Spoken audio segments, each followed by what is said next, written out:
So let's answer that question that everybody is going to ask me and is dying to know. Which one do I like better? I know people are going to ask me that, and I'm going to give you the generic answer, and that is, good afternoon, everybody, and welcome to the channel. Hey, I'm out cruising around in my brand new 2020 TRD Tacoma Off Road Voodoo Blue manual transmission. And I kind of wanted to get on here and talk about it as compared to the Jeep Gladiator. If you haven't already, I have another vehicle for the channel. It is a 2020 Jeep Gladiator. My second channel featuring the Jeep Gladiator is RobMotive. Check that out if you haven't. It's going to be all about the Jeep Gladiator.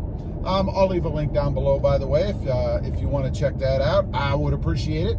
Anyway, I kind of thought I would compare the new Tacoma to the new Gladiator, especially since I just got them both, right? So I thought it was a good time. Again, as far as the Gladiator goes, it is a 2020 Sport S with the 3.6 liter V6, and it is an 8-speed automatic. So I don't know if it's a real fair comparison or not as far as that goes. But my initial impressions, I've been driving the Gladiator for a couple of days, you know, kind of breaking it in and stuff. And I will say, first of all, the Tacoma feels a little bit heavier to me. Now, I don't know, I haven't looked at the specs, but the Tacoma feels heavier to me. It feels less nimble, if you will. I don't know why, but it does. I'll be interested to check the specs and see if it is indeed heavier or not, or I'm sure one of you will let me know. As far as power goes, the Jeep Gladiator is quicker. It is more powerful. It feels more powerful. It feels faster, and it's definitely quicker off the line, at least as compared to this manual transmission version. And I know I have a lot to do with that, right? Because I'm shifting through the gears, and if I really got on it, maybe the Tacoma would feel quicker than the Gladiator, but I don't think so. I think the Gladiator is a bit more powerful. From a looks perspective, you know, aesthetics, while I do love the look of the new Gladiator, it took a while for it to grow on me, I must admit. But the Toyota Tacoma is still the best looking truck on the road. I've said that all along, ever since I first got one. I think that's what kind of caught my eye about the Tacoma anyway, is it is such a good looking truck, man. And I still feel the same way. The Gladiator has not replaced the Tacoma as far as that goes in my eyes. It is a much better looking truck. Fun factor. We got to talk about fun factor, right? I mean, otherwise, I guess I'd just go get a Prius or something if I was just looking for transportation. So from a fun factor standpoint, this is a tough one for me because they both have their place, you know? I said that the Gladiator is more nimble, it's quicker, it's more powerful, it's faster off the line, and that makes it pretty fun to drive, I must admit. I like that kind of stuff. If you've watched the channel for any length of time, you know I like the truck to go when I want to go, right? So the Gladiator is funner to drive from that perspective, but that's not all there is. The Tacoma, of course, this time around, I got the manual transmission. It is a 6-speed. It's funner to drive from that perspective. I like rolling through the gears. You know, I've mentioned before, I learned how to drive. I cut my teeth on a manual transmission, right? So it's in my blood. I've been driving one since I was 16 years old. And every time I get back into one, it kind of feels like I'm home again, you know? So the Tacoma definitely trumps the Gladiator from that perspective because it is a manual transmission and I do have a blast driving it. Now, comfort. We got to talk about comfort, right? You know, this could be a little bit of a toss-up too. I think that the Gladiator is a bit smoother, a few ticks, if you will, smoother on the road when it comes to taking bumps and that kind of stuff than the Tacoma is. Now I say that, we're going to go over a railroad track right here. Yeah, I would definitely say that the Gladiator is just a bit smoother on the road. And I'm not talking about, you know, miles and miles different, but it is just a bit smoother than the Tacoma is.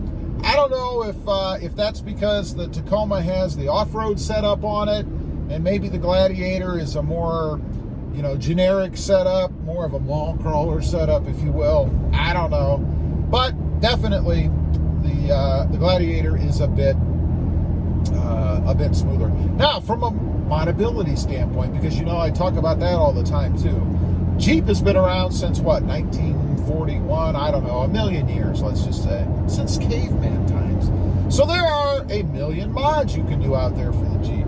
However, the aftermarket for the Toyota Tacoma is just as strong, in my opinion. There is a myriad of things that you can do with the Toyota Tacoma, and I would even say that probably the things that are offered out there for the Tacoma are a bit easier to do from what I've experienced so far with my wife's Jeep, as compared to the Gladiator. The Tacoma's mods are just simpler, more bolt-on, more intuitive to do from what I've done so far. I do think too that the mods out there for the Tacoma, there's just a broader range of things that everybody might want. You know, the Jeep seems to be more geared, the mods and things, towards off-road, the off-road crowd, which is fine. I mean, if you're an avid off-roader and you're looking for that kind of stuff, obviously it's good to have variety. A bunch of different things that you can choose from, right? But if you're not so much that, and let's face it, only about 5 or 6% of the people that buy off-road vehicles ever take them off-road. So I know you're out there, but like the manual transmission, you are in the minority. So I think the Tacoma kind of trumps the Gladiator there. There are just more middle of the road or broadly appealing mods and things that you can do with the Tacoma that so far, to me anyway, seem a little bit simpler to do. Fuel economy wise, we got to talk about that. You know, in the Gladiator, I'm getting about 16.8, something like that, miles per gallon. And I'm going to look for you right now while we're driving. Let's see if I can manage to hit the right button. Now I'm getting confused between vehicles. 16.7 miles per gallon in the Tacoma right now. That's a dead heat, man. We are apples to apples in comparison there, and I think we're pretty much the same. So unless something big changes, they're equivalent as far as that goes. So let's answer that question that everybody is going to ask me and is dying to know, other than how much did I pay, which I'll get to those videos. I know a lot of people are curious, and I understand why. You know, I'm the same way when I'm kind of researching vehicles myself, trying to figure out what I want to buy. It gets a good it's good to get an idea of what other people are getting them for, so that you know when you go in what you should be shooting for. So we'll do that. Anyway, the other question is, which one do I like better? I know people are going to ask me that, and I'm going to give you the generic answer, and that is, I like them equally. Just like children, right? You don't love one more than the other. These are my children now. My real children are gone. They've grown up. So I like them both equally. I jump in each one. I look forward to driving each one. Each one is fun to drive for its own reason. And another thing I want to mention real quick, this isn't going to, this purchase of the Gladiator is not going to reduce the number of mods or what I'm going to do with the Tacoma or my plans for it. My plans still exist just the same for the Tacoma. I want to make it a bug out truck. I mentioned that before. In other words, something that if something major happens, you can just jump in it and go. And that's still my plan for the Tacoma, and that's what we're going to shoot for. I am waiting for a major mod on the Tacoma right now. It was scheduled, but the parts didn't all come in yet. It was going to be done today, actually, which would be Monday. But the parts hadn't come in yet, so we're still waiting. It is going to be a lift, I'll tell you that. And once we get that done, that's going to open the door to everything else that I want to do kind of waiting to do that stuff until the lift is done, because I don't want to take it into the shop and have them poking around under there and damage anything. So that's really what I'm waiting for. Anyway, leave a comment down below. Again, check out my second channel, RobMotion, link down below. Subscribe to it if you wouldn't mind. I'd really appreciate it. Thanks for watching, and we'll see you next time on the web. Have a great day.